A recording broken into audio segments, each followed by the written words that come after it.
talk about how can you fix this problem or know how you can do that on your mobile legends bank app. So all you have to do, so you just click here on settings, click on it here. When you just click on settings, it's going to show for you a list like this here.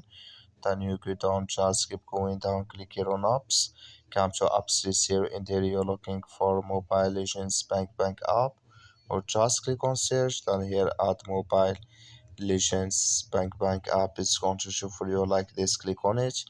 So then it's going to take you to this list. Click on for stop, then you click on OK. Then you go down, just click on storage, come to storage list here, just click on clear cache. Then all you have to do, so you just go to your Play Store, click on it here, search here for mobile legends bank app. Is going to show for you like this. You will find here updates, click on it, and it's going to work with you. That's all you have to do. Thank you for watching. Don't forget to support us by liking, subscribing.